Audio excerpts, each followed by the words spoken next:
नमस्कार दोस्तों, वॉक पे चर्चा में आप सबका स्वागत। दिल्ली में हल्की हल्की ठंड ने हाथ दे दी है, लेकिन आज की चर्चा उन शक्तियों के बारे में, खास तौर पे कांग्रेस और राहुल गांधी के बारे में, जो देश को तोड़ने के भरसक प्रयास कर रही हैं भारत जोड़ो के नाम पे। समझिए कैसे। वो ये नहीं बता पा रहे कि 60 साल में उन्होंने ओबीसी को रिजर्वेशन क्यों नहीं दिया, महिलाओं के लिए कुछ क्यों नहीं किया।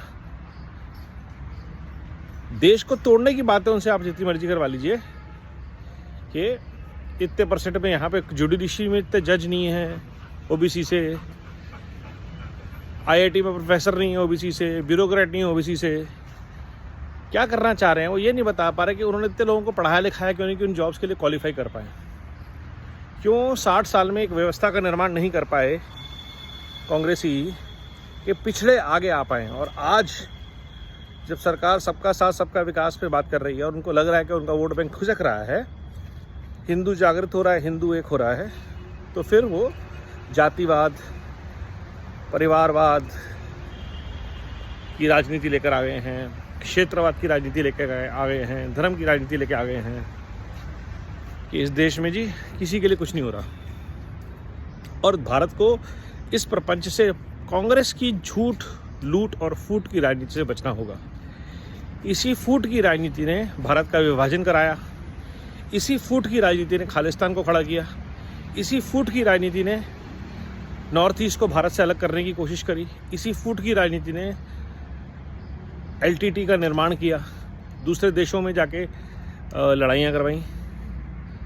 इसी फूट की राजनीति की वजह से देश में आज अराजकता है, डर का माहौल है। हिंदू मुस्लिमों की लड़ाई में सबसे बड़ा योगदान जो है वो इस परिवार का है। कश्मीर में जो फूट है वो सिर्फ एक ही चीज़ के लिए है, और पूरे हिंदुस्तान में जब आप फूट डालते हैं और झूठ बोल बोल के फूट डालते हैं तो आप खुल के लोगों को लूट सकते हैं, क्योंकि लोग आपस में लड़ने में व्यस्त हैं। पार्टियां उनको आराम से उल्लू बनाती हैं, लूटती हैं। आपको हड्डियां डाल दी जाएंगी, हम भारतवासियों के लिए हड्डियां छोड़ दी जाती हैं कि जी आपके लिए 500 रुपये, आपके लिए 1000 रुपये। लेकिन कोई ये नहीं बता पाता कि रोज़गार क्यों नहीं पैदा हुए, education system, health care system क्यों नहीं खड़े हुए। और आज जब खड़े हो रहे हैं तो ये फिर से अपनी लूट, झूठ और फूट की राजनीति लेके आ गए हैं। क्योंकि जब तक लूट, फूट और झूठ की राजनीति चलेगी तब तक इनका परिवारवाद और भ्रष्टाचार की दुकानें दबा के चलेंगी।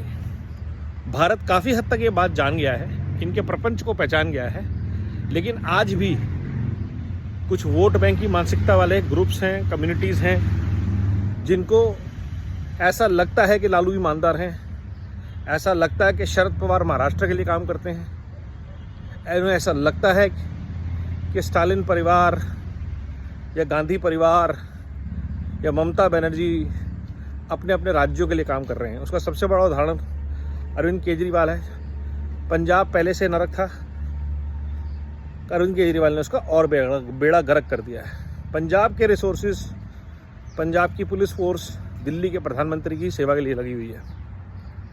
और दिल्ली का प्रधानमंत्री जो है वो दिल्ली के अलावा पूरी दुनिया में लगा हुआ है।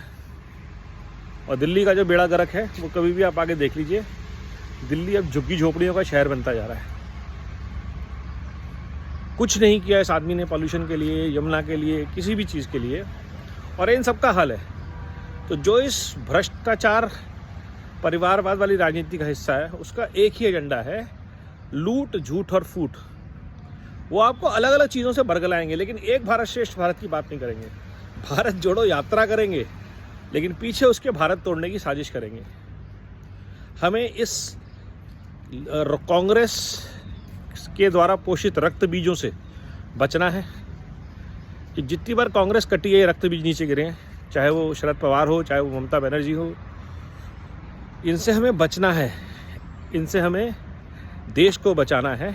इनकी लूट, झूठ और फूट की राजनीति से भारत को बचाना है। जुड़िए इस मिशन में, बिल्ड बैक बेटर भारत में। विश्वास के साथ जुड़िए नरेंद्र मोदी के साथ। वंदे मातरम, वंदे भारत।